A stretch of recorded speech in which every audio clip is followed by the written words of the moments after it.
Bonsoir à tous. Merci de nous être fidèles. Tout de suite, le sommaire de votre journal. Sport futsal, le Maroc est sacré champion de la Coupe intercontinentale de futsal. Les protégés de Hichem Guig se sont imposés face à l'Iran à Bangkok. Une victoire signée pendant les temps additionnels après un match très disputé. On en parlera dès le début de ce journal.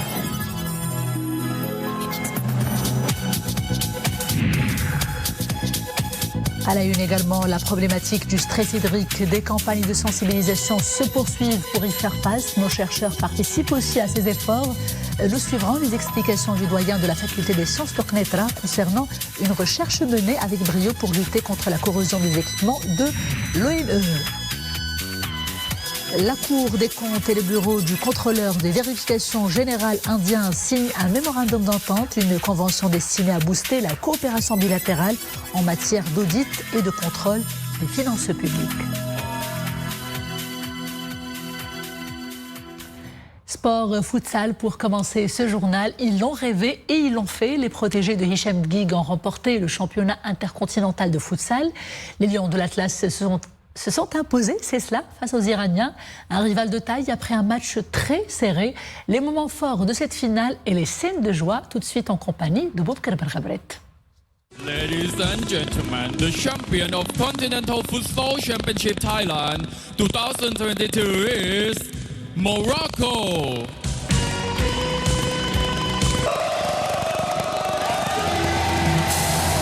Champion continental de futsal 2022, le Maroc sur la première marche du podium à Bangkok. Un titre amplement mérité. Les Lions de l'Atlas, double champion d'Afrique, n'ont guère baissé les bras face à la meilleure équipe d'Asie et 6e mondiale. Les Lions de l'Atlas entament le match avec détermination et rage de vaincre. Nettement supérieurs dès le coup d'envoi, les coéquipiers de Bilal Bakkali ont rapidement pris les choses en main. Neutralisant leurs adversaires, ils bouclent les 10 premières minutes par un jeu offensif marqué par de nombreuses occasions de scorer. Youssef Jawed ouvre le score, suivi par Khalid Bouzid Titou. Le Maroc mène 2-0 à la mi-temps.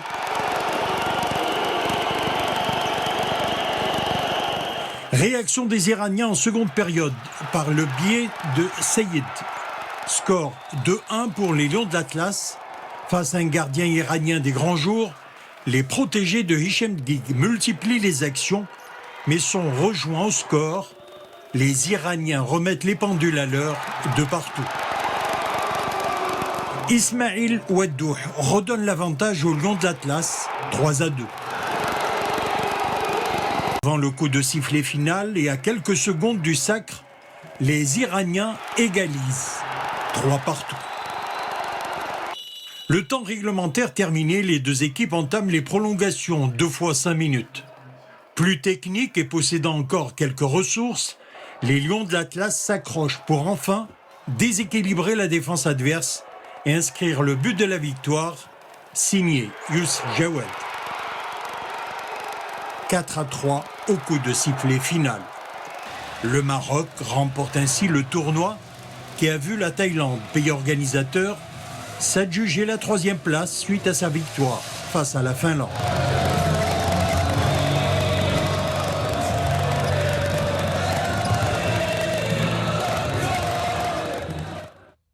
Le secrétaire d'État américain Anthony Blinken salue les avancées transformatrices réalisées à la faveur des accords d'Abraham et de l'accord tripartite de rétablissement des relations entre le Maroc et Israël, en réitérant, et je le cite encore une fois, l'engagement des États-Unis à renforcer et à approfondir ces partenariats justement. Cette semaine, nous célébrons le deuxième anniversaire plutôt de la signature des accords d'Abraham et des accords de normalisation. Ces étapes ont été transformatrices pour Israël, les Émirats arabes unis, le Bahreïn et le Maroc, a indiqué Anthony Blinken dans un communiqué. Pour le chef de la diplomatie américaine, ces accords ont conduit à de nouvelles formes de coopération et d'intégration régionale au Moyen-Orient et au-delà, souligne Anthony Blinken, rappelant notamment la tenue du sommet du Negev en mars dernier et en affirmant que les États-Unis attendent avec intérêt de contribuer au renforcement et à l'approfondissement de ces partenariats dans les années à venir. Un conseil de gouvernement s'est tenu aujourd'hui à Rabat sous la présidence du chef du gouvernement Aziz Arnouch. La problématique du stress hydrique et les mesures d'urgence structurelles entreprises par le gouvernement ont été au cœur des travaux.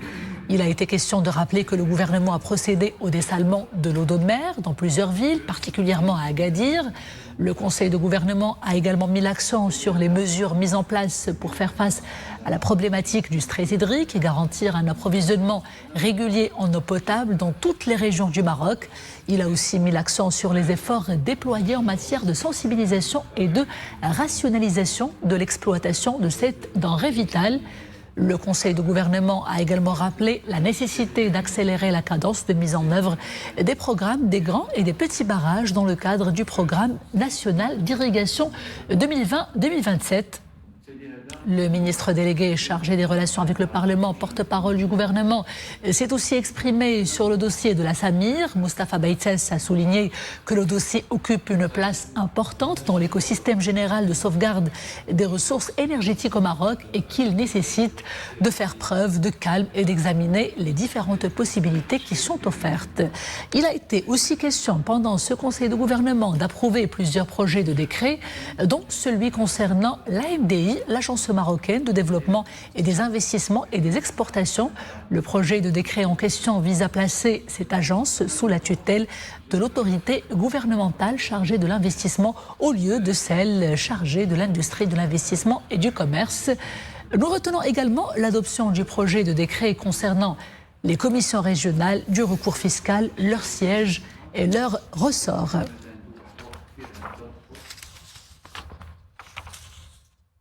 La problématique du stress hydrique était donc au cœur des travaux du Conseil de gouvernement tenu ce vendredi.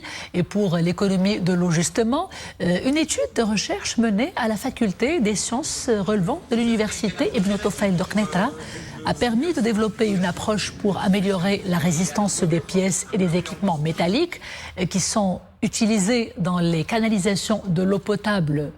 Cette solution face à la corrosion a été primée hier à l'occasion de la 7e édition du prix de la compétitivité, prix du partenariat université-entreprise, en même temps que 2 autres études de recherche qui ont porté sur la valorisation des déchets textiles et la valorisation industrielle des procédés de production du biofongicide.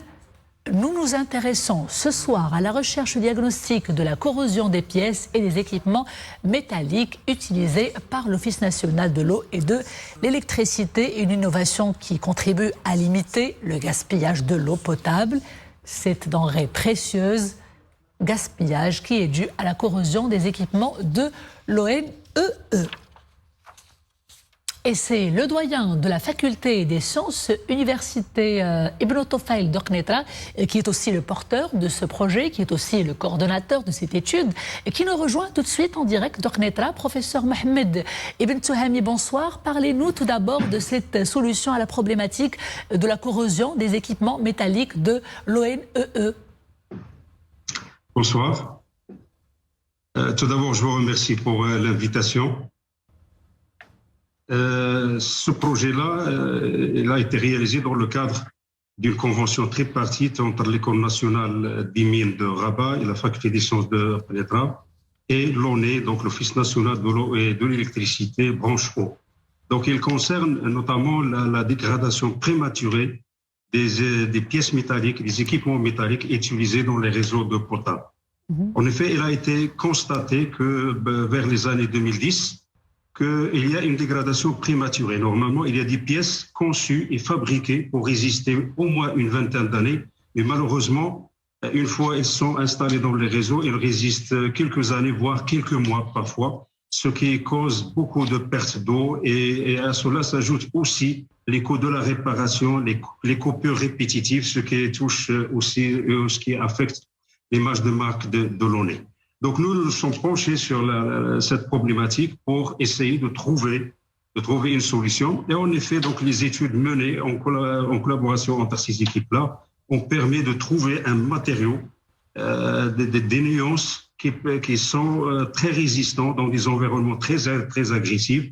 L'utilisation de ces nuances-là ont permis de gagner beaucoup de points en termes de rendement. Quand on parle de rendement, c'est-à-dire des volumes d'eau très très importants. Je vous donne par exemple l'exemple de l'utilisation de ces pièces dans quelques sites à l'échelle nationale. Par exemple, on les a installés dans la ville d'Ouazzane et ça a permis de gagner 400 000 mètres cubes, ce qui est très très intéressant, surtout dans ces conditions de sécheresse sévère et aussi dans ces conditions de stress hydrique. Nous l'avons appliqué aussi dans la ville de Hajeb et ça a permis de gagner 4 à 5 points de rendement. Donc c'est très très très important. Et vivement une généralisation, car c'est un projet, professeur, qui tombe à point nommé dans ce contexte de stress hydrique. Merci beaucoup, professeur, pour cet éclairage. Je rappelle que vous êtes... Oui, dites-nous très rapidement, parce que nous n'avons plus beaucoup de temps, très rapidement, professeur. Parce que vous avez parlé de généralisation. Imaginez, par exemple, si on gagne 5% à l'échelle nationale. L'ONU délivre ou bien il donne 250 millions de mètres cubes par an. Si on gagne 5 points, c'est 12 700 000 mètres cubes. Ce sont vraiment des volumes très, très importants. Et il faut vraiment travailler davantage et donner plus d'importance à ces problèmes de corrosion qui causent beaucoup de fuites d'eau. Voilà. Car le besoin est là, professeur. Bravo à vous et à votre équipe. Je rappelle que vous êtes donc le doyen de la faculté des sciences, Université Ibn Tufayl de Knetra. Merci beaucoup. Bonne soirée. Signature d'un mémorandum d'entente entre la Cour des comptes et le bureau du contrôleur et vérificateur général indien. Il s'agit d'une convention d'entente destinée à booster la coopération bilatérale entre les deux partenaires. Plus concrètement, elle vise à renforcer le partage d'expériences et des expertises aussi en matière d'audit et de contrôle des finances publiques. Mohamed Aïtchgar et Hafel Houari et Abdelal Eliadossi pour les détails. Ce mémorandum d'entente, signé par Madame le Premier Président de la Cour des comptes du Royaume du Maroc et le bureau du contrôleur et vérificateur général de la République de l'Inde, vient couronner de nombreuses années de coopération entre les deux institutions en matière de contrôle des finances publiques, avec échange de visites et sessions de formation qui ont bénéficié à plus de 50 magistrates et magistrats des cours des comptes. Notre objectif réside principalement dans l'amélioration qualitative de la gestion publique. Nous visons également que cette amélioration soit ressentie par le citoyen dans son quotidien. Nous visons enfin l'amélioration du climat d'investissement et le renforcement de la confiance ainsi que la création de richesses et d'opportunités d'emploi. En plus, la Cour des comptes du Royaume du Maroc dresse en priorité le partage d'expérience et d'expertise. Elle a créé, pour la réalisation de cet objectif, tout un centre de développement des compétences à Rabat. Il sera également important de faire bénéficier de ces relations et de ces expériences les institutions équivalentes, notamment au niveau des pays africains, avec lesquels nous partageons les mêmes défis de développement.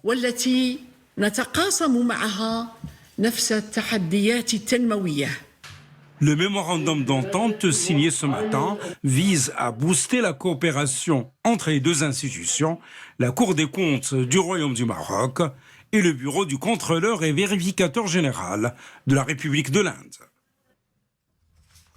Le Royaume du Maroc a été élu au comité exécutif de la Communauté des démocraties pour la période 2022-2024. C'est ce qu'indique un communiqué du ministère des Affaires étrangères, de la coopération africaine et des Marocains résidant à l'étranger.